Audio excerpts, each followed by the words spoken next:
کا مقصد تیرے دین کی سرفرازی، میں اس لیے مسلمان، میں اس لیے نمازی۔ الحمدللہ رب العالمین والصلاة والسلام علی سید الانبیاء والمرسلین، اما بعد فاعوذ باللہ من الشیطان الرجیم، بسم اللہ الرحمن الرحیم۔ الصلاة والسلام علیک یا رسول اللہ وعلی آلک واصحابک یا حبیب اللہ۔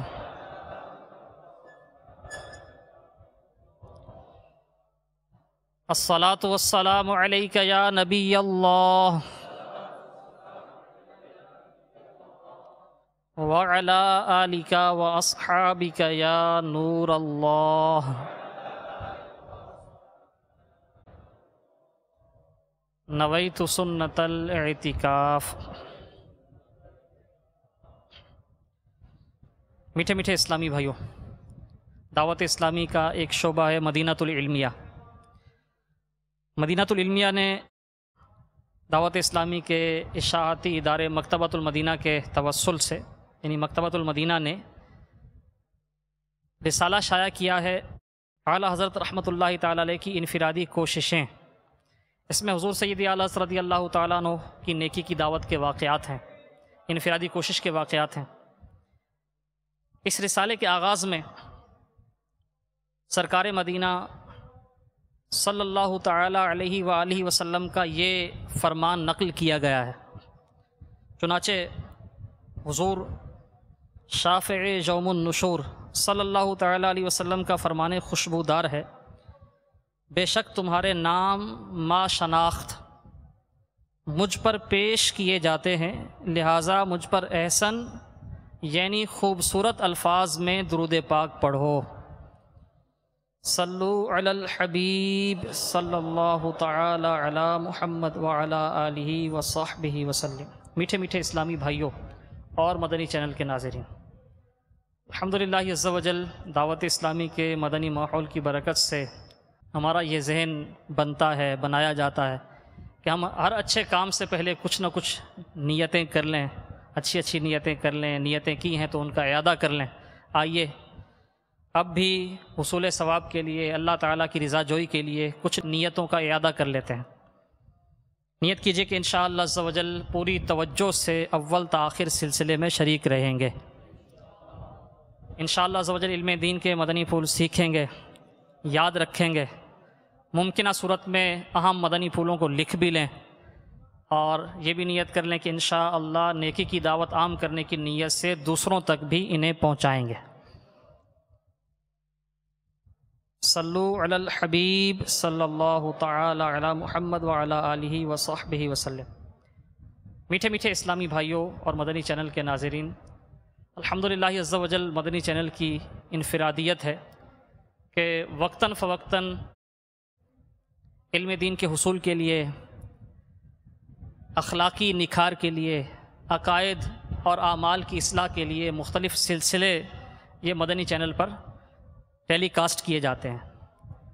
اسی سلسلے میں الحمدللہ عز و جل یہ جو ہمارا سلسلہ ہے جس میں آج ہم شامل ہیں، دعوت اسلامی کے مدنی ماحول میں مختلف مدنی کام کرنے کے لیے وقتاً فوقتاً تربیت کا سلسلہ ہوتا ہے، تربیتی کورسز بھی کروائے جاتے ہیں۔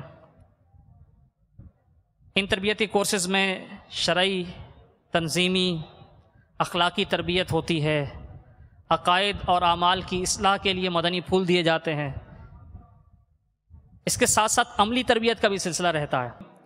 اس سلسلے میں اخلاقی نکھار کے لیے انشاءاللہ عز و جل مدنی پھولوں کا سلسلہ ہوگا کہ ہم کس طرح اپنے اخلاق کو اچھے انداز میں سنوار کر کامیاب زندگی گزار سکتے ہیں۔ کامیاب زندگی گزارنے کے لیے بہت پیارے پیارے مدنی پھول انشاءاللہ اس سلسلے کا حصہ رہیں گے۔ آج بھی اسی تعلق سے انشاءاللہ عز و جل مدنی پھول بیان ہوں گے۔ پوری توجہ کے ساتھ ہمارے ساتھ رہیے گا، انشاءاللہ عز و جل بہت کچھ سیکھنے کو ملے گا۔ انشاءاللہ عز و جل ہم کامیاب اور آسان زندگی ان مدنی پھولوں کی برکت سے گزارنے میں کامیاب ہوں گے انشاءاللہ۔ صلو علی الحبیب صلی اللہ تعالی علی محمد۔ میٹھے میٹھے اسلامی بھائیوں، کیونکہ بالخصوص اس سلسلے میں ہمارے ساتھ وہ اسلامی بھائی موجود ہیں جو دعوت اسلامی کا مدنی کام کرنے کا جذبہ رکھتے ہیں۔ مدنی چینل کے ناظرین بھی الحمدللہ عز و جل بینگ اے مسلم، ایک مسلمان ہونے کی حیثیت سے ان کے ذہن میں بھی یہ بات ضرور ہوگی کہ مجھے اپنے دین کی خدمت کرنی چاہیے۔ تو دین اسلام کی خدمت کا جذبہ رکھنے والا ہر اسلامی بھائی، ہر اسلامی بہن، نیکی کی دعوت دینا اور برائی سے روکنا یہ بہت ہی عظمت والا کام ہے۔ الحمدللہ یہی جذبہ ہمیں دعوت اسلامی کے مدنی ماحول میں لے کر آیا ہے، اپنی اصلاح کا جذبہ، نیک بننے کا جذبہ، نیکی کی دعوت دینے کا جذبہ، اور اسی جذبے کے تحت ہم کچھ سیکھنے کی غرض سے اس وقت یہ سن رہے ہیں۔ اللہ تبارک و تعالیٰ قرآن پاک میں ارشاد فرماتا ہے، سورہ آل عمران کی آیت نمبر ہے 104۔ اللہ تبارک و تعالیٰ ارشاد فرماتا ہے وَلْتَكُمْ مِنْكُمْ أُمَّةٌ يَدْعُونَ إِلَى الْخَيْرِ وَيَأْمُرُونَ بِالْمَعْرُوفِ وَيَنْهَوْنَ عَنِ الْمُنْكَرِ وَأُولَئِكَ هُمُ الْمُفْلِحُونَ۔ ترجمہ کنز ایمان، اور تم میں ایک گروہ ایسا ہونا چاہیے کہ بھلائی کی طرف بلائیں اور اچھی بات کا حکم دیں، بری بات سے منع کریں، اور یہی لوگ مراد کو پہنچے۔ اس آیت کریمہ کے تحت حضرت مفتی احمد یار خان علیہ رحمۃ اللہ الحنان تفسیر نعیمی میں ارشاد فرماتے ہیں، سارے مسلمان مبلغ ہیں، سب پر ہی فرض ہے کہ لوگوں کو اچھی باتوں کا حکم دیں اور بری باتوں سے روکیں۔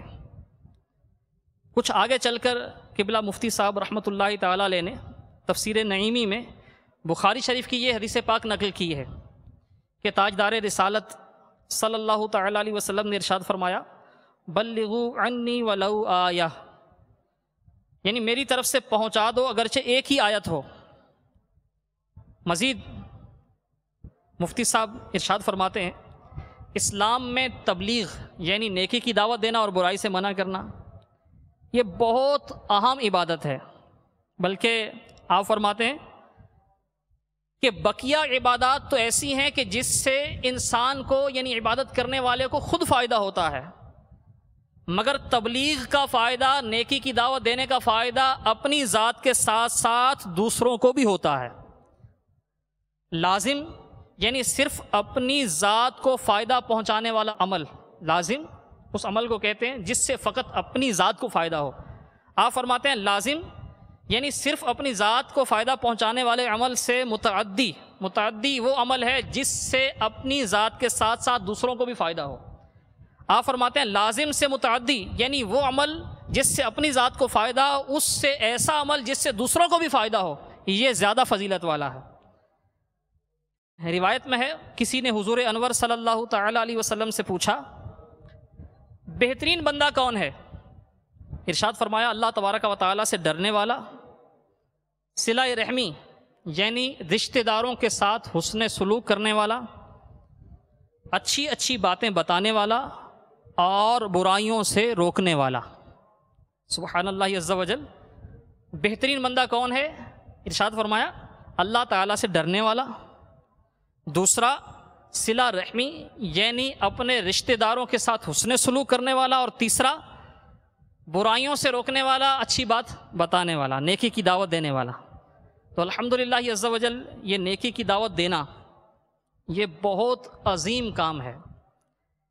لیکن میٹھے میٹھے اسلامی بھائیوں، کوئی بھی عمل ہے، خواہ وہ انفرادی عبادت ہو یا اجتماعی، اس عمل کا فائدہ فقط اپنی ذات کو ہو یا دوسروں کو بھی اس سے نفع پہنچے، کوئی بھی عمل ہے اس کی قبولیت کے لیے اچھی نیت ہونا ضروری ہے۔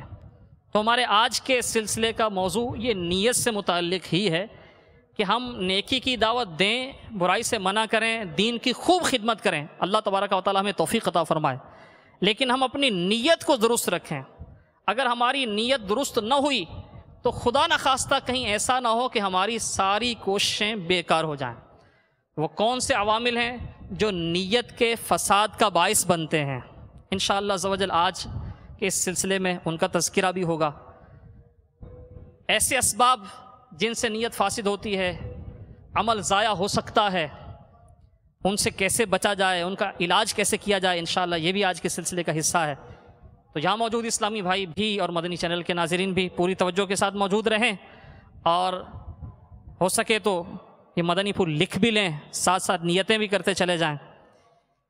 اللہ تبارک و تعالی سورہ بنی اسرائیل کی آیت نمبر 19 میں ارشاد فرماتا ہے،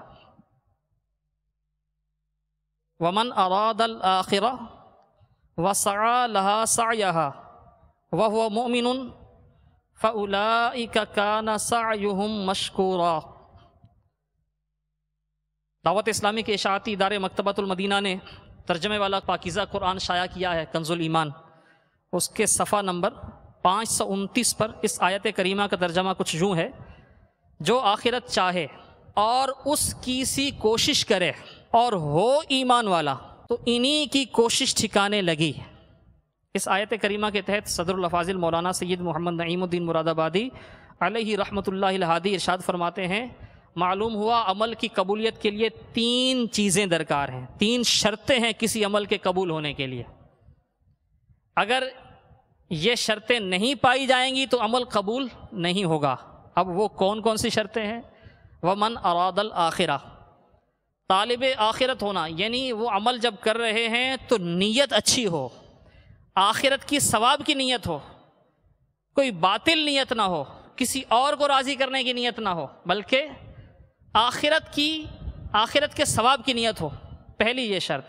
دوسری وَسَعَى لَهَا سَعْيَهَا، جو عمل کر رہے ہیں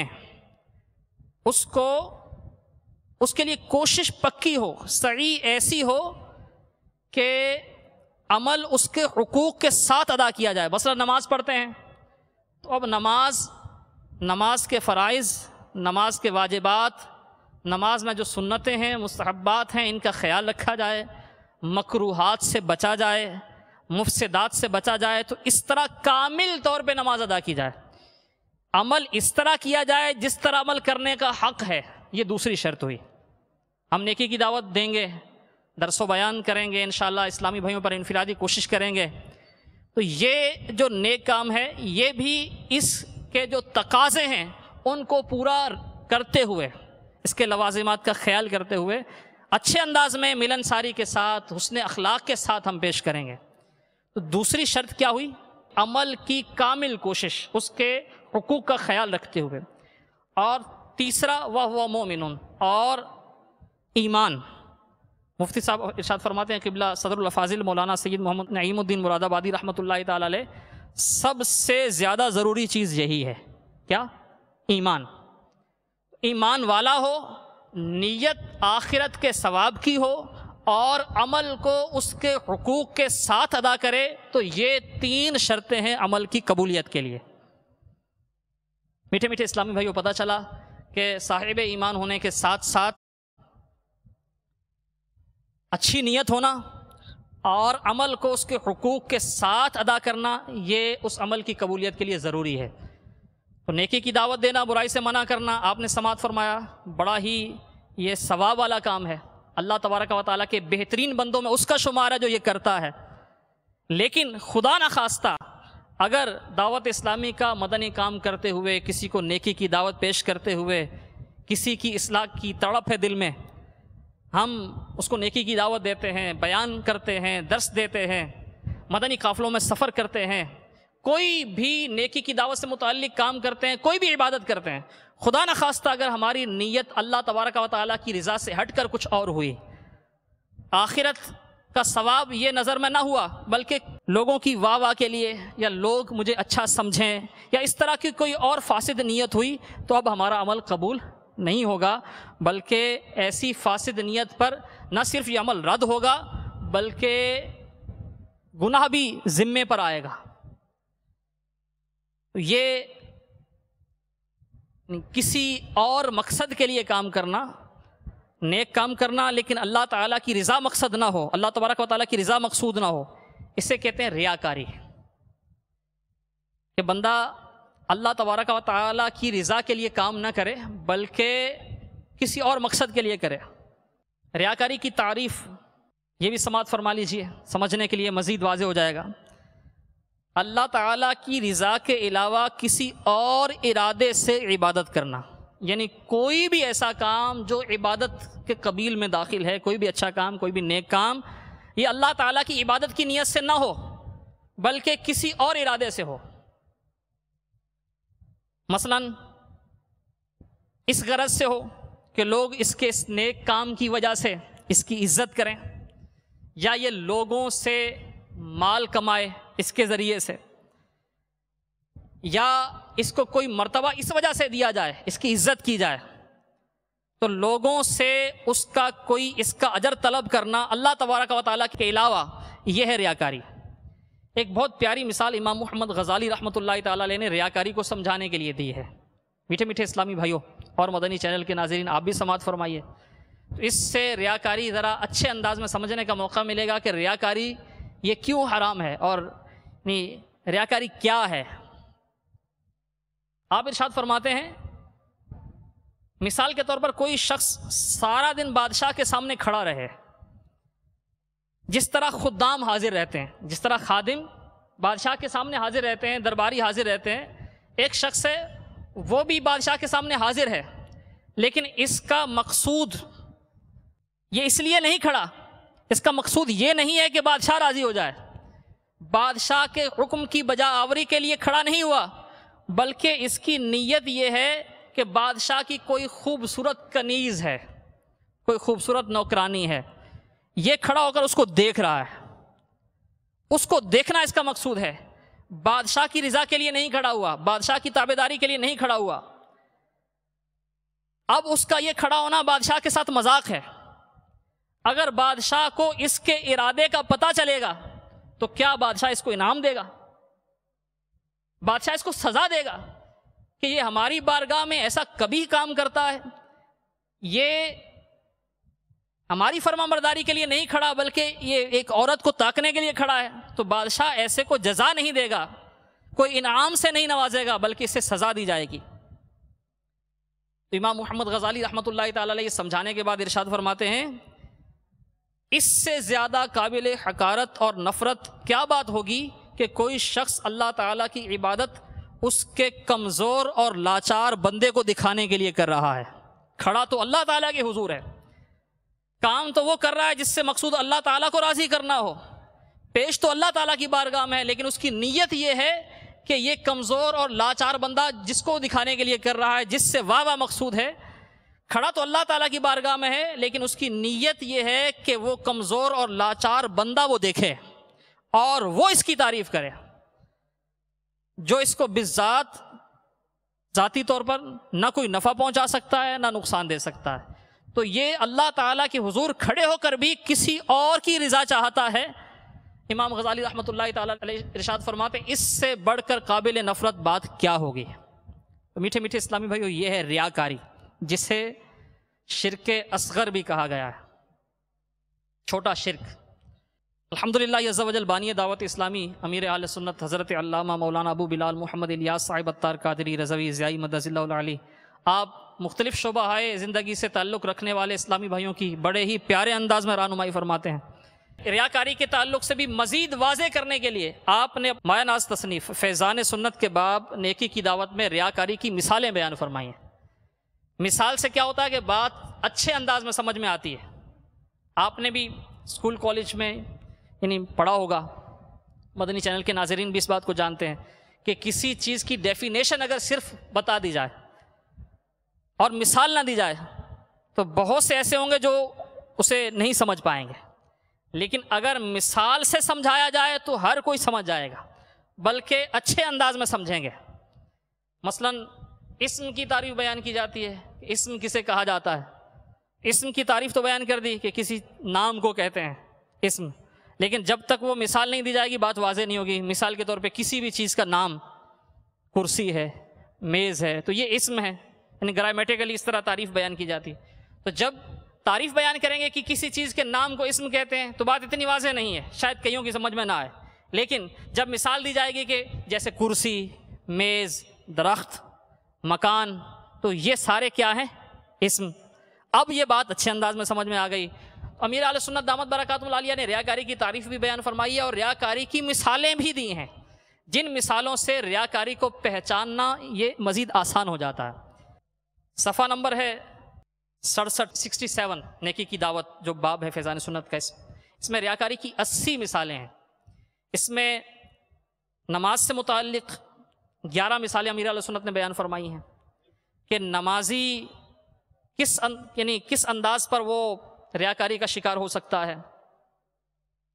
یوں ہی مبلغین، تبلیغ کرنے والے، نیکی کی دعوت دینے والے، دوسروں کو برائی سے منع کرنے والے، جو یہاں اس وقت کورسز میں شریک ہیں، تو اس طبقے کے لوگ کس طرح ریاکاری کا شکار ہو سکتے ہیں، اس کی آپ نے 18 مثالیں بیان فرمائی ہیں۔ الحمدللہ عز و جل عاشقان رسول پیارے آقا علیہ الصلوۃ والسلام کی ثناخوانی کرتے ہیں، نعتیں پڑھتے ہیں، سنتے ہیں، جھومتے ہیں، تو نعت پڑھنے، نعت سننے کے تعلق سے ریاکاری کی 16 مثالیں امیر اہل سنت نے بیان فرمائی ہیں۔ اسی طرح راہ خدا عز و جل میں خرچ کرنے والے خرچ کرتے ہیں، لیکن اس میں بھی بسا اوقات ایسا ہوتا ہے کہ شیطان وہ نیت کو باطل کر دیتا ہے، دکھاوے کی نیت آ جاتی ہے، تو اس تعلق سے امیر اہل سنت نے 3 مثالیں بیان فرمائی ہیں۔ متفرق 32 مثالیں بھی شامل ہیں، تو کل 80 مثالیں بیان فرمائی ہیں ریاکاری کے تعلق سے۔ آپ اسلامی بھائی مدنی چینل کے ناظرین نیت کر لیں، فیضان سنت کا باب نیکی کی دعوت صفحہ نمبر ہے 67، یہ مثالیں آپ پڑھ لیں، 1 بار پڑھیں، 2 بار پڑھیں، 3 بار پڑھیں، اچھی طرح سمجھ لیں، کہیں ایسا نہ ہو کہ ہم بھی اس ریاکاری جیسی موذی مرض کا شکار ہو جائیں۔ ریاکاری کے تعلق سے یہ مثال بزرگوں نے بیان فرمائی ہے کہ ریاکاری کو پہچاننا بہت مشکل ہے۔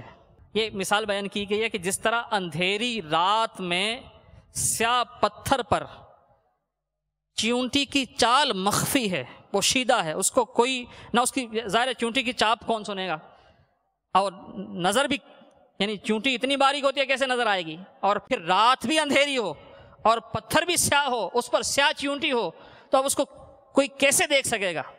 تو جس طرح اندھیری رات میں سیاہ پتھر پر چیونٹی کی چال مخفی ہے، پوشیدہ ہے، اس کو دیکھنا، اس کو پہچاننا یعنی ناممکن حد تک مشکل ہے، اسی طرح ریاکاری ہے کہ ریاکاری دل میں داخل ہو جاتی ہے، انسان کی نیت وہ اللہ تعالیٰ کی رضا کی نہیں رہتی، حصول ثواب آخرت کی نہیں رہتی، نیت باطل ہو جاتی ہے، نیت فاسد ہو جاتی ہے ریاکاری کی وجہ سے، اور انسان کو پتہ تک نہیں چلتا۔ ریاکاری کے تعلق سے آپ نے سماعت فرمایا، اس میں امیر اہل سنت دامت برکاتہ العالیہ نے جہاں یہ مثالیں بیان فرمائی ہیں، وہاں ساتھ یہ وضاحت بھی فرمائی ہے کہ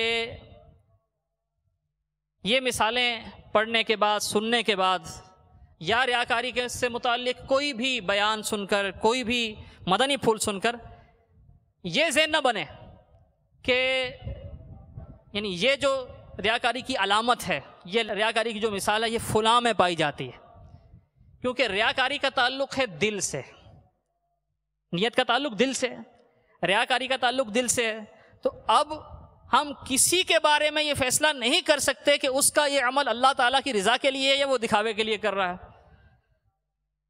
ہم یعنی کوئی مثال پڑھ کر یا کوئی ایسی بات سن کر کسی کے بارے میں کوئی فیصلہ نہیں کر سکتے، اس لیے امیر اہل سنت دامت برکاتہ العالیہ ارشاد فرماتے ہیں، لہٰذا ان مثالوں پر قیاس کرتے ہوئے کسی مسلمان پر بدگمانی نہ کی جائے، بدگمانی حرام اور جہنم میں لے جانے والا کام ہے۔ اس طرح کسی کے بارے میں تجسس کرنا، اسی طرح کسی کے بارے میں تجسس یعنی اس کے عیب کی ٹو میں پڑنا، اس کے کسی گناہ، اس کی کسی خامی کی ٹو میں پڑنا کہ وہ کیا کرتا ہے، تو یہ بھی تجسس، اس کی پردہ دری یعنی اس کا عیب کھولنا، اور ریاکاری کی علامات کسی میں تلاش کرنا۔ امیر اہل سنت فرماتے ہیں یہ سب اس کو اگر یعنی اس طرح اس کا تجسس کرتے ہیں، پردہ دری کرتے ہیں، اس کے اندر اس طرح کی خامیاں تلاش کرتے ہیں، آپ فرماتے ہیں کہ یہ سب حرام ہے۔ تو ہمیں کسی کے بارے میں نہیں سوچنا بلکہ اپنے بارے میں سوچنا۔ شیطان کا ایک بہت کامیاب وار ہے کہ جب بھی کوئی نصیحت کی بات کی جاتی ہے تو میرے میٹھے میٹھے اسلامی بھائیوں جو یہاں موجود ہیں اور مدنی چینل کے ناظرین، شیطان کیا کرتا ہے کہ ہماری توجہ کسی اور طرف لے جاتا ہے۔ مثلا آج ریاکاری کی بات ہو رہی ہے تو ریاکاری کی کوئی علامت بیان ہوئی، یا مثال کے طور پہ حسد کے تعلق سے بات ہوئی، تکبر کے تعلق سے بات ہوئی، خود پسندی کے تعلق سے بات ہوئی. تو اب مقصود تو یہ ہے کہ ہم اس سے اصلاح پکڑیں. امیر اہل سنت دامت برکاتہ العالیہ ارشاد فرماتے ہیں کہ بیان کرنے والا بیان کرتے ہوئے اپنے نفس کو مخاطب کرے اور سننے والے اپنی اصلاح کی طرف غور کریں. لیکن شیطان کیا کرتا ہے کہ وہ ہماری توجہ کسی اور طرف مبذول کروا دیتا ہے. مثلا اب یہاں یہ بیان ہو رہا ہے تو شیطان ذہن میں یہ بات ڈالے گا کہ یار آج جو یہ بیان ہو رہا ہے نا یہ فلاں کے لیے ہو رہا ہے، اگر وہ موجود ہوتا نا پھر بڑا مزہ آتا. یا اگر کوئی ایسا موجود ہے جس کے بارے میں ہمارے دل میں بدگمانی ہے کہ وہ ریاکاری کے لیے عمل کرتا ہے تو اس کی طرف بار بار دیکھیں گے کہ آج ساری باتیں اس کے لیے ہو رہی ہیں. اب شیطان نے اس طرف توجہ دلا کر ہمیں اپنی اصلاح سے غافل کر دیا. تو ایک مدنی پھول آپ یہ مضبوطی سے پکڑ لیجئے، اس کو گرہ میں باندھ لیجئے کہ جب بھی کوئی اصلاح کی بات ہو تو کسی کی طرف غور کرنے کے بجائے اپنی طرف غور کریں کہ کہیں ایسا تو نہیں کہ میں اس موذی مرض میں مبتلا ہوں، میں اس گناہ کا شکار ہوں. جب اپنی طرف دھیان رہے گا تو انشاءاللہ عز و جل دوسروں کی بدگمانی سے بھی بچیں گے اور اپنی اصلاح کا سامان بھی ہوگا. اور ایسا تو کوئی نہیں ہے جو یہ دعویٰ کر سکے کہ میں یعنی ان چیزوں سے پاک ہوں. نفس پر بھروسہ نہیں کیا جا سکتا. روایت میں ہے کہ جس نے اپنے نفس پر بھروسہ کیا بلا شبہ اس نے سب سے بڑے کذاب، سب سے بڑے جھوٹے پر بھروسہ کیا. تو اپنے نفس پر تو بھروسہ ہے نہیں. ہم یعنی یہ جو خطرات ہیں ان سے پاک نہیں ہیں اور ہمارے دل میں یہ ساری باتیں آتی ہیں، پکی بھی ہو جاتی ہیں، اور بہت سے اعمال ریاکاری کی وجہ سے ہمارے ضائع ہو بھی چکے ہوں گے. بلکہ اگر یہ ریاکاری کی مثالیں پڑھ لیں اور ریاکاری سے متعلق مزید معلومات حاصل کریں تو لگتا ہے کہ ہمارا شاید کوئی بھی عمل مقبول نہ ہو، کوئی عمل خالص نہیں ہے. آج کوئی ہمیں کوئی چیز فروخت کرتا ہے، دیتا ہے، تو ہم ملاوٹ والی چیز قبول نہیں کرتے، تو اللہ تبارک و تعالی بھی خالص عمل ہی قبول فرماتا ہے. اگر کسی اور کے لیے ہم عمل کریں گے تو اللہ تبارک و تعالی کیسے قبول فرمائے گا؟ بہرحال میٹھے میٹھے اسلامی بھائیوں، ہمیں اپنی اصلاح کے لیے درس و بیان سننا ہے، درس و بیان میں شرکت کرنی ہے، بیان کرنا ہے اپنی اصلاح کے لیے. ریاکاری کے کچھ علاج بھی سماعت فرما لیجیے. ریاکاری کی تشخیص تو ہو گئی کہ ریاکاری کیا ہے، اس کی کچھ علامات، وہ چونکہ مدنی چینل کے سلسلوں میں تو اتنا وقت نہیں ہوتا کہ تفصیل کے ساتھ بیان کیا جا سکے، تو الحمدللہ عز و جل مدنی چینل کی نشریات چلتی رہتی ہیں، تفصیلی بیانات بھی ہوتے ہیں ایک ایک ٹاپک پر. الحمدللہ امیر اہل سنت اپنے مدنی مذاکروں میں سوالات کے جوابات ارشاد فرماتے ہیں تو بڑے عام فہم انداز میں اس طرح کی جو باطنی بیماریاں ہیں ان کی تشخیص بھی فرماتے ہیں، اور سبحان اللہ عز و جل تشخیص کے بعد ان کا علاج بھی تجویز فرماتے ہیں. کئی اسلامی بھائیوں کے تاثرات ہوتے ہیں کہ امیر اہل سنت دامت برکاتہ العالیہ جب کلام فرما رہے ہوتے ہیں لگتا ہے کہ یہ ہمارے لیے ہی ہے، یہ ساری گفتگو میرے لیے. سوال کوئی کرتا ہے امیر اہل سنت جواب ارشاد فرماتے ہیں لگتا ہے کہ یہ میرے لیے سوال کیا گیا. ریاکاری کے علاج یہ بھی سماعت فرما لیجیے چند. ریاکاری کا ایک علاج یہ ہے کہ اللہ تبارک و تعالیٰ سے دعا کی جائے، دعا کے ذریعے اللہ تعالیٰ کی مدد طلب کی جائے. دعا مومن کا ہتھیار ہے. ہم اللہ تبارک و تعالیٰ کی بارگاہ میں یہ التجا کریں، دعا کریں کہ اللہ تبارک و تعالیٰ ہمیں اپنی رضا کے لیے خالص عمل کی توفیق عطا فرمائے، اپنے مخلص بندوں کا صدقہ ہمیں عطا کر دے. ہم جو بھی عمل کریں اللہ تعالیٰ کی رضا کے لیے کریں، اس میں نفس کا دھوکہ، کوئی شہرت واہ کی خواہش نہ شامل ہو جائے. دوسرا علاج، ریاکاری کے نقصانات پیش نظر رکھیے. کسی چیز سے بچنا اس وقت آسان ہو جاتا ہے جب اس چیز سے ہونے والی تباہی، اس چیز سے ہونے والی ہلاکت، اس چیز سے ہونے والا نقصان سامنے آ جائے تو اب اس سے بچنے کی کوشش کی جاتی ہے. جیسے چھوٹا بچہ ہوتا ہے، بالکل چھوٹا بچہ، تو وہ آگ میں بھی ہاتھ ڈال دیتا ہے. شیر خوار بچہ، اس کو پتہ نہیں ہے. ایسے بچے جل بھی جاتے ہیں، گرم پانی، گرم دودھ اپنے اوپر انڈیل لیتے ہیں. کیوں ایسا کرتے ہیں کہ ان کو اس چیز کے نقصان کا نہیں پتہ. جب وہ ذی شعور ہوتے ہیں، سمجھ جاتے ہیں، سمجھدار ہوتے ہیں، تو اب وہ آگ کے قریب نہیں جاتے. تو ایسے ہی کسی چیز کے نقصان کا پتہ چل جائے، اس سے کیا نقصان ہوگا، تو پھر اس سے بچنے کا ذہن بن جاتا ہے. تو ریاکاری کے نقصانات کیا ہیں یہ اگر پتہ ہوں گے تو انشاءاللہ عز و جل بچنے کا ذہن بنے گا. سب سے بڑا نقصان تو یہی ہے کہ بندہ کوشش کرتا ہے، عمل کرتا ہے، لیکن پھر بھی مقبول نہیں ہوگا. ایک بندہ سارا دن مزدوری کرے اور شام کو اس کو اجرت نہ ملے تو نقصان ہے، محنت بھی کی اور رائیگاں گئی، وہ تو خیر ایک دنیاوی میٹر ہے، لیکن یہاں تو آخرت تباہ ہونے کا معاملہ ہے۔ تو ریاکاری کے نقصانات پیش نظر رہیں۔ ریا کے جو اسباب ہیں، ریاکاری کے اسباب، ان کو ختم کریں گے تو انشاءاللہ عز و جل اس سے بھی ریاکاری سے نجات ملے گی۔ ریاکاری کے 3 اسباب یہ امیر اہل سنت نے بیان فرمائے ہیں اپنی تصنیف فیضان سنت کے باب نیکی کی دعوت میں۔ پہلا سبب ہے حب جاہ، یعنی شہرت کی خواہش۔ انسان کے اندر یہ خواہش ہوتی ہے کہ وہ مشہور ہو جائے، تو شہرت کی خواہش ایک یہ سبب۔ دوسرا مذمت کا خوف، اس چیز کا خوف ہوتا ہے کہ کوئی مجھے برا کہے، اس لیے وہ ریاکاری جگہ بناتی ہے دل میں۔ اور تیسرا اس کا سبب ہے مال و دولت کی حرص۔ یہ 3 اسباب ہیں جن وجوہات کی بنا پر ریاکاری حملہ آور ہوتی ہے، دل میں جگہ بناتی ہے، انسان ریاکاری کا شکار ہو جاتا ہے۔ تو اگر ان 3 اسباب کا خاتمہ کریں گے تو انشاءاللہ ریاکاری سے جان چھوٹ جائے گی۔ چوتھا جو علاج ہے، اپنے اعمال میں اخلاص پیدا کیجیے۔ ریاکاری کی ضد کیا ہے؟ اخلاص۔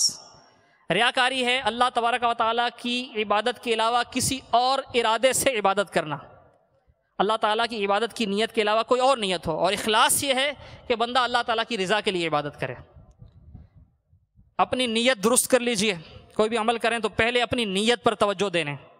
ایک مدنی پھول یہ بھی آپ یعنی اپنی گرہ سے باندھ لیں، مدنی چینل کے ناظرین بھی اور ہمارے یہاں کورسز کرنے والے اسلامی بھائی بھی، کہ ہمیں ریاکاری کے ڈر سے عمل کو نہیں چھوڑنا بلکہ اپنی نیت درست کرنی ہے۔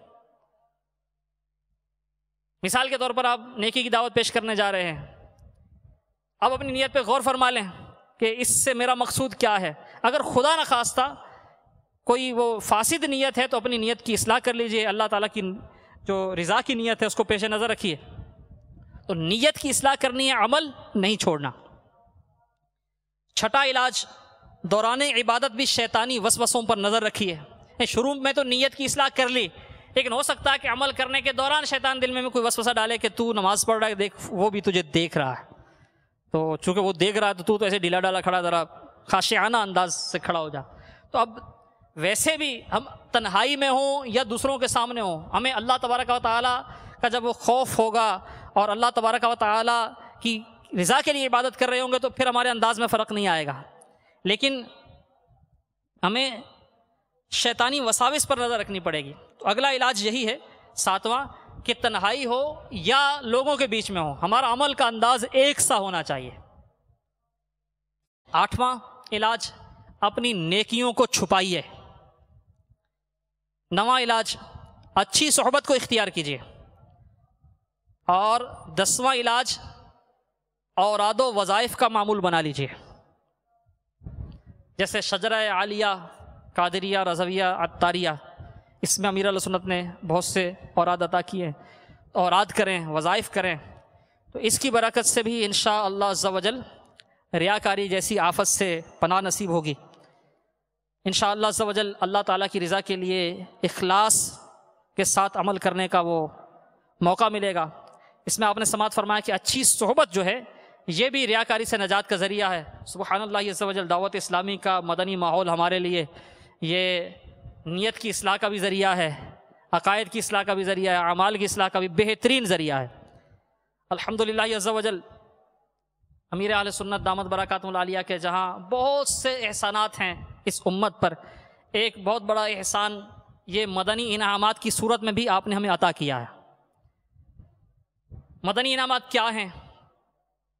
دعوت اسلامی نے اس پرفتن دور میں نیک بننے کا ایک نسخہ دے دیا ہے، اور نام اس کا کیا رکھا گیا ہے؟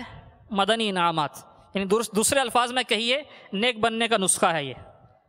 مدنی انعامات یہ بصورت سوالات ہیں، اسلامی بھائیوں کے لیے ہیں 72، اسلامی بہنوں کے لیے 63، طلباء علم دین جو علم دین کے طلباء ہیں، درس نظامی کر رہے ہیں، ان کے لیے 92، دینی طالبات اسلامی بہنیں جو ان کے لیے 83، مدنی منوں اور منیوں کے لیے 40، خصوصی اسلامی بھائی یعنی جو سماعت سے بولنے سے محروم ہیں، گونگے بہرے، تو ان کے لیے 27۔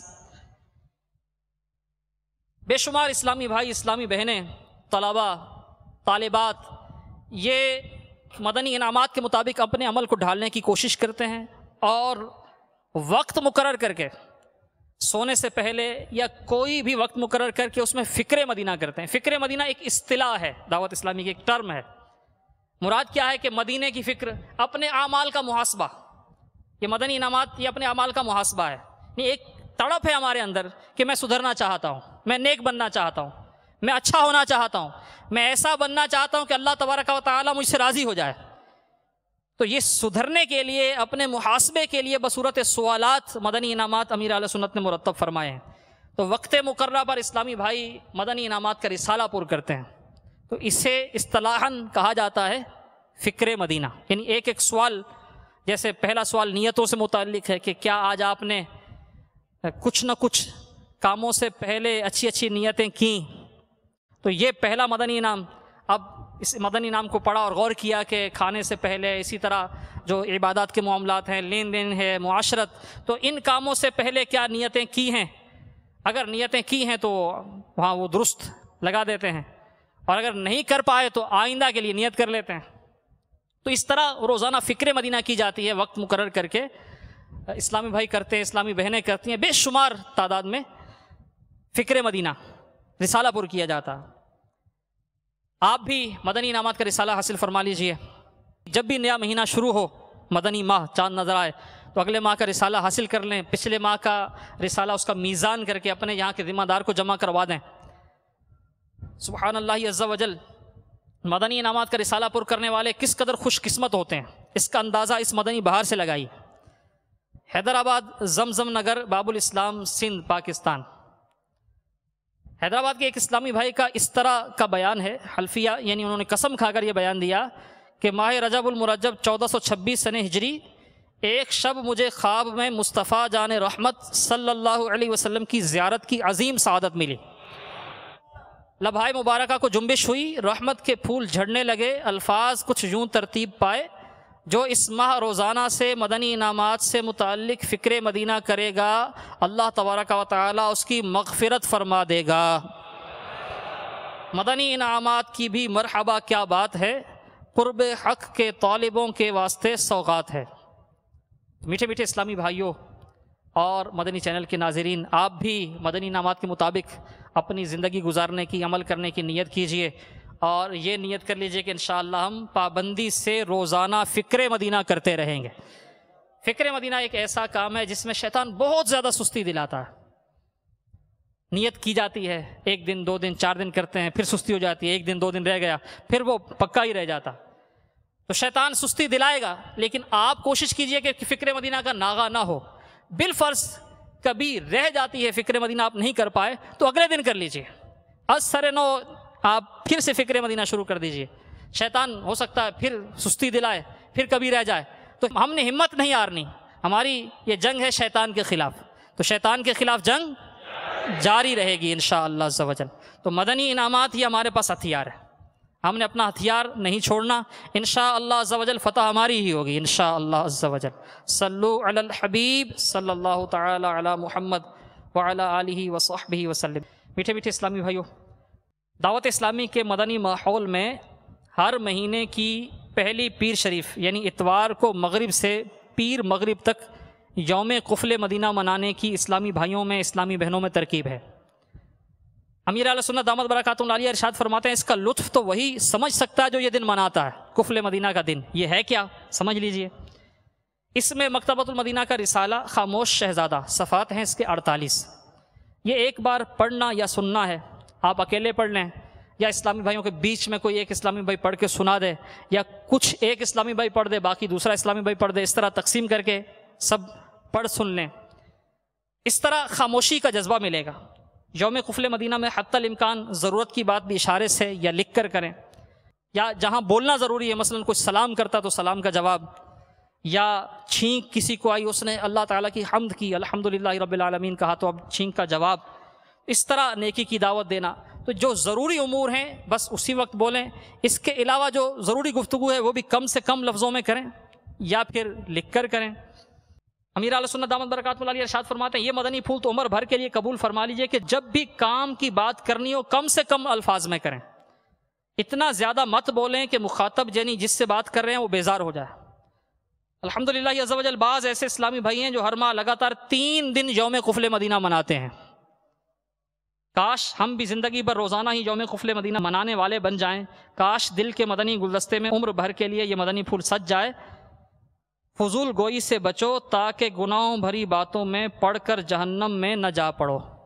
صلو علی الحبیب صلی اللہ تعالی علی محمد وعلی آلہ وصحبہ وسلم۔ میری زندگی کا مقصد تیرے دین کی سرفرازی، میں اس لیے مسلمان، میں اس لیے نماز